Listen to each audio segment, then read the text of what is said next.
Si tu es là, tu as ta place, d'accord? Au travail comme chez toi, là, si tu es là, tu as ta place. À toi de choisir comment tu la construis. À toi de choisir la suite de ton parcours. Coucou mes gazelles, bienvenue pour cette guidance intemporelle avec une seule carte. J'espère que vous allez bien, que vous vous portez bien.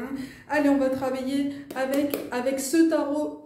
On va essayer de voir un petit peu ce qu'il en est au niveau des messages que tu as potentiellement besoin de recevoir. Quelle est la carte qui tombe? Ben tiens, on tombe sur l'ermite. Alors, visiblement, tu n'oses pas prendre certaines décisions.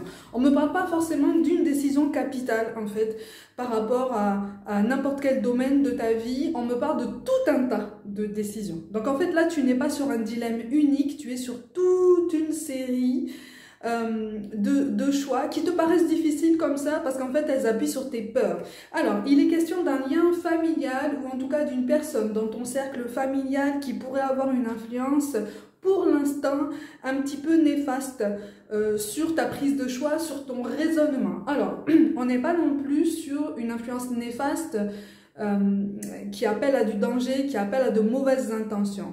On est plutôt sur une volonté de cette personne de te surprotéger, voire même d'y voir un petit intérêt personnel. Mais on n'est pas, j'insiste beaucoup, on n'est pas sur de mauvaises intentions. On me parle surtout d'une figure féminine qui est en face de toi. Donc soit tu as été engagé avec quelqu'un, soit tu es engagé avec quelqu'un et on te parle d'une figure féminine dans sa famille, à lui ou à elle.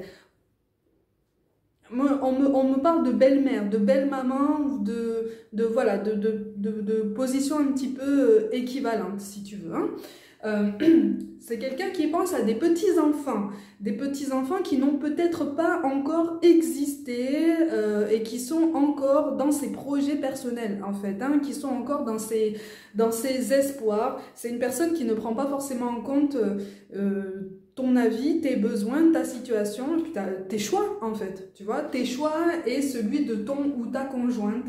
Bon, c'est quelqu'un qui a tendance à être un petit peu sourde à tout entendement et qui aurait tendance à être un petit peu étouffante, d'accord, un petit peu intrusive. Encore une fois, on n'est pas sur quelqu'un qui agit comme ça par mauvaise volonté ou par volonté de nuire, on est plus sur une volonté, une obstination, si tu veux, de préserver quelque chose autour d'elle, de ne pas se retrouver seule, de ne pas se retrouver éloignée. Seulement toi, visiblement, ici, il apparaît quand même un changement professionnel ou une volonté de faire carrément chambouler beaucoup de choses au niveau de ton évolution.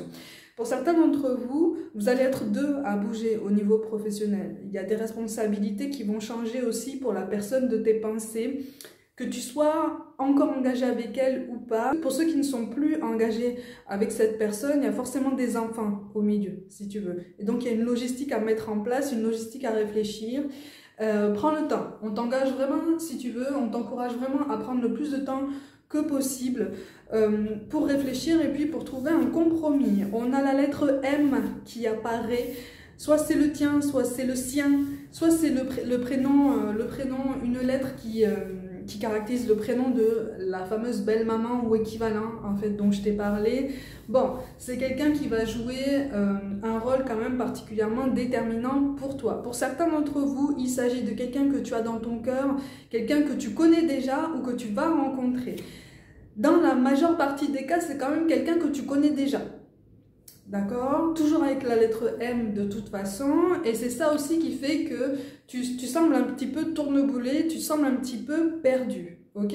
C'est comme si tu avais l'impression comme ça d'être en voie de perdre comme toutes les fondations de ta vie, tous les repères de ta vie, tout ton rythme initial, tout ce qui te sécurise en fait. Mais en fait, on est vraiment en train de te dire que là, tout ce qui est censé te sécuriser est censé venir de toi. C'est un rappel qu'effectivement, on est changement et on est bâtisseur de nos présents et de nos lendemains. Que ce soit seul ou avec quelqu'un, on est bâtisseur, on est acteur et actrice principale de ce qu'on fait. Donc effectivement, on a une volonté ici de se mettre en retrait. Pour certains d'entre vous, c'est un message tout spécial. Tu as tendance à t'obstiner, à te mettre en retrait pour guérir d'une rupture sentimentale. Pour certains, c'est une rupture amicale, hein.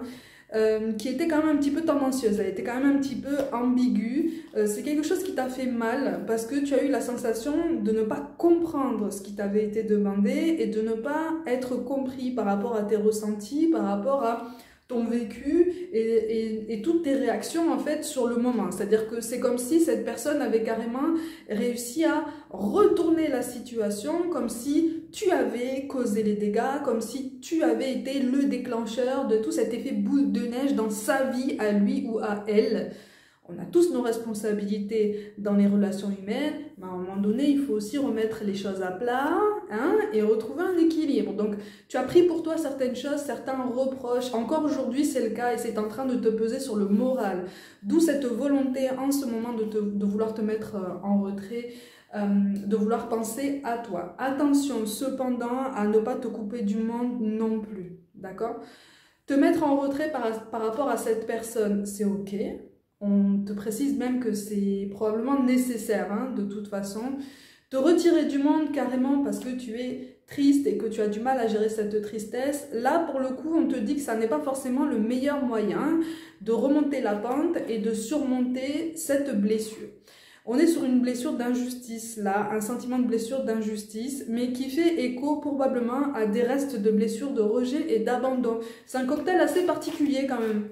Tu vois, c'est un cocktail assez particulier qui appelle effectivement à une introspection, mais cette introspection, tu l'as commencé il y a un moment déjà, mais sans le savoir. Sans le savoir parce que tant au niveau personnel qu'au niveau professionnel, tu as dû faire des choix déjà ces 4 dernières années. On te parle des 4 dernières années, il y a eu un grand tourbillon, il y a eu de grands changements, il y a eu possiblement un ou plusieurs déménagements déjà, mais tu n'étais pas seul, visiblement. Pour la plupart d'entre vous, tu n'étais pas seul, ou en tout cas, tu n'as pas non plus, tu n'as pas non plus investi un espace où tu ne connaissais absolument personne. Tu n'étais pas complètement en terrain inconnu. Et là, effectivement, tu as l'impression, tous les cas de figure que je viens de t'énoncer, tu as l'impression d'être carrément propulsé dans cette fameuse terre inconnue, dans ce fameux espace où tu te demandes effectivement comment est-ce que tu vas faire, parce qu'on a l'impression comme ça d'être sans défense, on a l'impression d'être incompris. Tu pars aussi sur des a priori, attention, hein. Tu as tendance involontairement à partir sur des a priori qui te font croire que personne ne va réussir à te comprendre, que personne ne va t'accepter, que personne ne va accepter peut-être un dialogue avec toi. Pour ceux qui pensent à une personne avec la lettre M, quelqu'un de ton passé, quelqu'un avec qui le dialogue s'est rompu, on te dit effectivement prends l'initiative, d'accord? Si c'est toi qui as coupé tout contact, prends l'initiative de la réouverture et de la réinstauration, si tu veux, d'un semblant de dialogue, d'accord? Un semblant de communication. Je te parle de semblant de dialogue parce qu'on n'est pas non plus sur une énergie optimale, d'accord? En face de toi, je ressens quelqu'un qui va vouloir avoir des réponses et qui va vouloir avoir effectivement un face-à-face. Le fameux face-à-face qu'on a voulu fuir un petit peu. Alors, pour des raisons qui t'appartiennent. Hein. Je rappelle, hein, c'est général, les énergies sont interchangeables, d'accord? En grande majorité, c'est toi qui es parti. Pour d'autres, c'est toi qui as vu l'autre partir, d'accord? Mais de ce qui ressort ici, tu as vécu les deux situations, mais peut-être avec 2 personnes différentes ou dans 2 domaines différents. Tu vois, tu as vécu le rejet et l'abandon, l'incompréhension, l'injustice, par exemple dans le domaine professionnel, et tu t'es éloigné de quelqu'un dans le domaine personnel, ou inversement. D'accord? C'est le personnel qui a eu une conséquence sur le professionnel. Et en fait, là, on est vraiment en train de te dire que ça n'est que le début de toute une série de ce que tu prends pour l'instant comme des dilemmes, parce que pour l'instant, tu manques de hauteur. D'accord? Tu manques de hauteur, tu manques de discernement, tu manques de tempérance. Ne réagis pas à chaud, ne prends pas de décision hâtive ou en tout cas pas d'engagement vraiment réel et important sur l'instant. D'accord? Prends le temps de peser le pour et le contre. Prends le temps de reconnaître un petit peu les émotions qui remontent en toi à chaque conflit, à chaque évocation de souvenirs, à chaque tempête intérieure. On t'appelle à apprendre à gérer tes émotions, d'accord? Tu es sur un véritable apprentissage de gestion des émotions et notamment une gestion de la colère, d'accord? C'est une période assez instable pour toi. Ces 4 dernières années, encore une fois, ont été assez chamboulée et assez tempétueuse.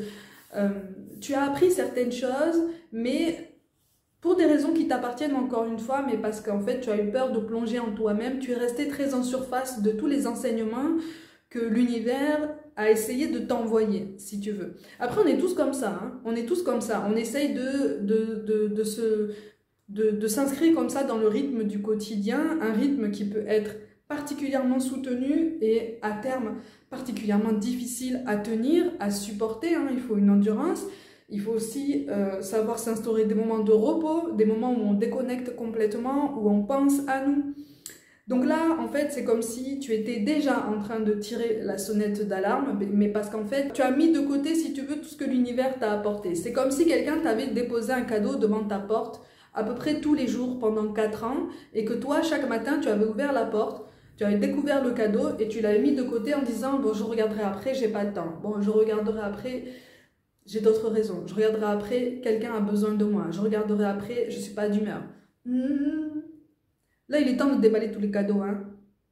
Et crois-moi, en fait, là, on est vraiment en train de te dire que ce sont des cadeaux, ce sont des opportunités, d'accord? Alors, des bénédictions déguisées, hein, on peut appeler ça comme ça aussi, hein, mais ce sont vraiment des chances d'évolution, des chances de prise de conscience qu'effectivement, tu es vraiment en train de changer. Tu as le droit aussi de penser à toi, d'accord? On me parle d'un parent qui élève ses enfants seul ou qui a peur d'élever ses enfants seul.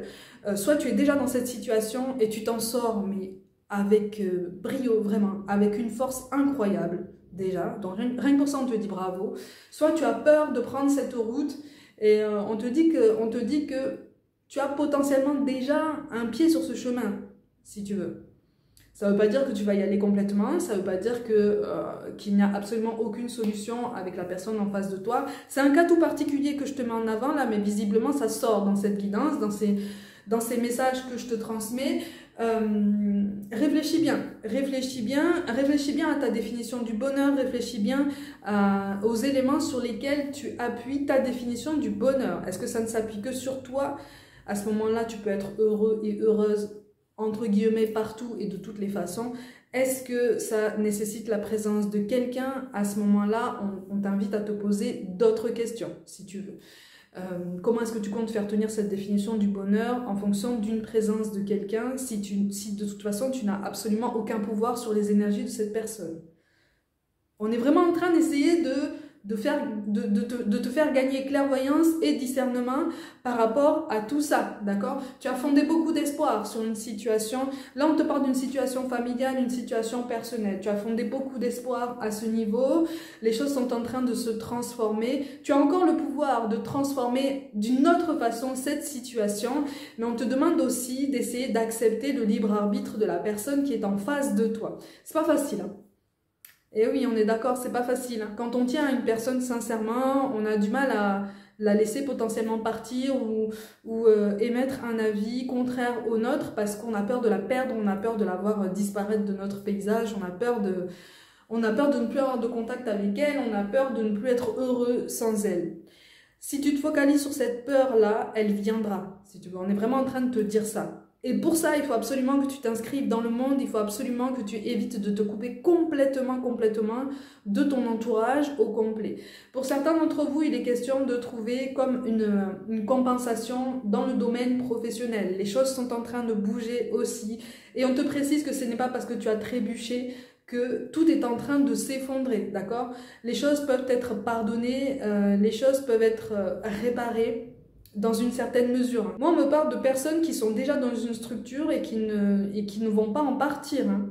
Si tu as peur d'en partir parce que tu as peur justement de te retrouver sans rien et d'amorcer une transition un petit peu bancale, vraiment on te dit que là, ça n'est absolument pas justifié. Mais si tu continues à te mettre de côté comme ça et à te renfermer, on va essayer d'appuyer sur ça, si tu veux, pour voir un petit peu ce qu'il en est pour toi. On va vouloir avoir des réponses. Ce fameux face-à-face dont je te parlais aussi tout à l'heure, d'accord? Le face-à-face a lieu aussi dans le domaine professionnel. Donc, c'est quelque chose d'assez particulier qui se présente à toi et qui t'appelle à plus de vigilance, qui t'appelle à plus de hauteur. Il y a une différence entre prendre du temps pour réfléchir, penser à soi, décompresser pour éviter potentiellement de se défouler sur quelqu'un qui n'a absolument rien demandé. Il y a une différence entre ça et s'enfermer complètement dans sa coquille. Notamment pour ceux qui sont en train de guérir, d'essayer de guérir d'une rupture amoureuse. Ouh. On avait baissé les armes pour cette personne visiblement t'a déçu et là, tu as revêtu à nouveau ton armure ultra blindée et tu as même rajouté des éléments, hein. Tu as même rajouté des éléments pour être encore plus protégé. C'est compréhensible, hein, c'est normal. C'est normal. Tu restes un être humain, tu n'es pas une machine, comme je te le dis toujours, tu n'es pas une machine, donc tu as des sentiments, tu as une sensibilité. Après, on est vraiment en train de te dire qu'en face de toi, on risque de ne pas forcément comprendre ton initiative, si tu veux. On risque pas forcément de comprendre pourquoi tu te protèges autant, tu vois, parce qu'on ne connaît pas forcément ton histoire, et même pour ceux qui la connaissent, tu sais, hein, on n'est pas dans ton cœur, hein. On n'est pas dans ton cœur. Alors, on est nombreux à savoir lire dans le cœur de quelqu'un. Mais tu sais que c'est très intense hein, quand on lit dans le cœur de quelqu'un, quand on perçoit son histoire, quand on sent, quand on ressent sa sensibilité et toutes ces vibrations, toute l'énergie qui émane d'elle, c'est très très intense, hein, si tu veux. Et c'est très intense aussi pour toi si tu contiens tout. On t'invite vraiment à prendre la parole par rapport à tout ça. Et pour certains d'entre vous, il y a une énergie, encore une fois, on te parle d'une énergie féminine avec la lettre M dans son prénom. Quelqu'un avec qui tu n'es potentiellement pas en contact et qui pourrait être force d'écoute, force de conseil, qui pourrait être une épaule solide. Ok? On a la lettre M, on a la lettre R, on a la lettre P. Et ça peut considérer, ça peut parler de 3 personnes différentes. Hein? Ok? Ça peut parler de 3 personnes différentes. En tout cas, de ce qui ressort ici, on te parle de 3 personnes. Le chiffre 3 ressort énormément, si tu veux. Le chiffre 3 ressort. On te demande effectivement d'essayer de prendre du recul par rapport à toutes les émotions qui remontent en toi. Parce que là, c'est la peur, en fait, qui alimente toutes ces émotions-là. C'est la peur qui fait tout remonter. Attention, ne te fais pas trop d'idées saugrenues sur ton entourage. Visiblement, tu es en colère aussi contre le monde entier, ou en tout cas, tu as tendance à être un petit peu tendu par rapport à certaines personnes à qui tu prêtes des intentions qui ne sont pas les leurs, d'accord? Des intentions qui ne leur appartiennent pas. C'est ton mental qui fonctionne à plein régime, là, ok? C'est ton mental. Va chercher la réponse à la source. Si tu as la possibilité d'aller l'obtenir, va la chercher à la source. Pour certains d'entre vous, au niveau professionnel, il y a 2 énergies féminines qui, effectivement, ont essayé de te mettre des bâtons dans les roues. 2 énergies féminines plus âgées que toi, visiblement, et dont une bien plus âgée, hein. Alors, l'analogie va être un petit peu particulière, mais c'est vraiment pour t'aider à reconnaître un petit peu. On te parle de 2 énergies féminines, ça peut être 2 hommes, 2 femmes, un homme, une femme, mais elles fonctionnent toujours, ce sont des personnes qui fonctionnent toujours à 2. L'image que je vais te donner est vraiment particulière, mais vraiment, c'est pas méchant. Mais elles me font penser à 2 perruches. Tu vois les oiseaux, là? Les 2 oiseaux, là. Ils fonctionnent toujours en binôme. D'accord? Ils font partie des oiseaux qui fonctionnent toujours par 2, si tu veux. Et quand un s'en va, l'autre, en général, ne tient pas longtemps seul. Et c'est un peu ça, en fait. Ces personnes-là, au travail, sont... Et même pour certains d'entre vous, dans ton cercle personnel, il y a 2 énergies comme ça qui fonctionnent vraiment en binôme, elles sont collées, quoi. Quand il y en a une dans une pièce, l'autre n'est pas loin, ou alors elle est au téléphone, ou voilà, elles appellent ça complicité, c'est relativement discutable, d'accord? Cette complicité est relativement discutable, d'accord? Parce qu'elles-mêmes ne sont pas sincères entre elles, d'accord? Donc ce sont des énergies quand même assez particulières, et pour certains d'entre vous, effectivement, on a voulu se mêler de tes affaires, à la maison comme au travail, on a voulu te ralentir, et... voir un petit peu si tu étais assez solide, tu vois, ou en tout cas, jusqu'où tu étais prêt à tenir le coup, d'accord? Ne tire pas sur la corde à ce point, hein. Là, tu peux marquer des limites, hein, d'accord? Il ne sert à rien d'encaisser sans rien dire, hein. Là, on est vraiment en train de te dire, attention, tu as le droit aussi de marquer des limites saines avec les gens, que ce soit à la maison ou au travail. Même si ce sont des personnes plus âgées que toi, même si ce sont des personnes qui ont plus d'expérience que toi, même si elles te font sentir que tu n'as peut-être pas ta place. Si tu es là, tu as ta place, d'accord? Au travail comme chez toi, là, si tu es là, tu as ta place. À toi de choisir comment tu la construis. À toi de choisir la suite de ton parcours, d'accord? Personne, et je dis bien personne, n'a à te dire là où tu as ta place, d'accord? Là où tu te sens bien, c'est là où est ta place. Là où tu sais que tu vas pouvoir t'épanouir par toi-même, sans compter sur qui que ce soit, c'est là où est ta place, d'accord? On peut parler aussi de cette façon pour la notion de foyer, la notion de maison. D'accord? Et pour être bien dans son foyer, il faut aussi être bien dans son corps, dans son esprit, dans sa façon de penser et dans son estime de soi. Donc en fait, c'est sur ça qu'on essaie d'éveiller ton attention, c'est sur ça qu'on essaie d'attirer ta concentration. Travaille ton estime de soi, travaille ta confiance en toi aussi et la détermination que tu as mise jusqu'à présent, notamment pour avancer dans tes projets professionnels. Elle n'est pas évaporée. C'est pas parce que, encore une fois, tu as vécu 1 ou 2 échecs, ou ce que tu perçois comme des échecs, que tout est terminé. D'accord? Là, on te parle d'une situation qui s'arrange. Mais c'est une situation qui va s'arranger avec un face-à-face avec quelqu'un. Et là, au niveau professionnel, je suis pas en train de te parler d'un face-à-face avec les deux personnes là.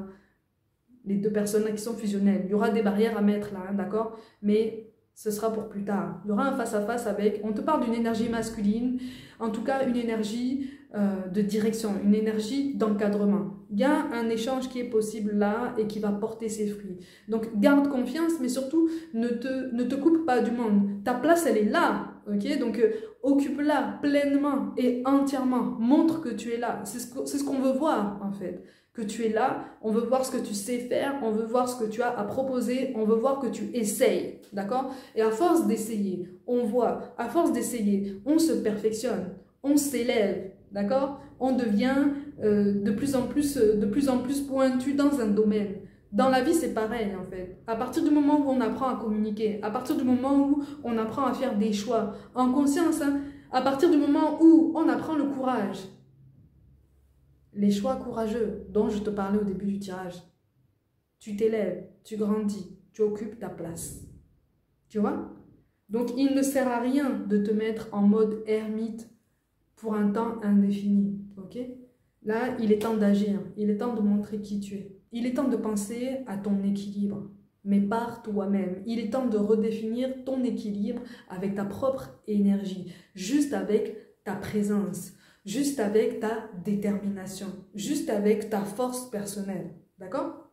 Tu as du potentiel, pour l'instant, il est à ton sens mal exploité ou sous-exploité, à toi de montrer comment tu veux le mettre en place, au travail comme dans ta vie personnelle, d'accord? Mais pense à toi, d'accord? Pense à ton bien-être.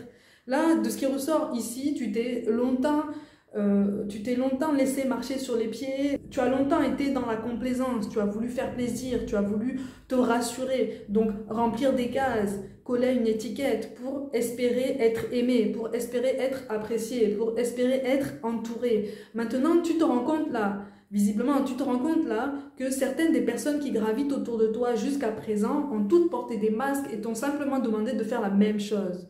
Est-ce que toi, tu es prêt à faire la même chose ou est-ce que tu es prêt à occuper ta place plus sincèrement, quitte à prendre des décisions courageuses, mais qui vont porter leurs fruits de toute façon, puisqu'on t'appelle à l'indépendance, on t'appelle à une plus grande autonomie de pensée, une plus grande autonomie émotionnelle. Donc on t'appelle aussi et on te guide vers une guérison émotionnelle, une guérison par rapport à l'abandon, au rejet et à ce sentiment d'injustice qui tourne et qui retourne dans ta tête visiblement sur tous les domaines. Qu'est-ce que tu es prêt à mettre en place dans ta vie pour avancer dans ce sens? Ok?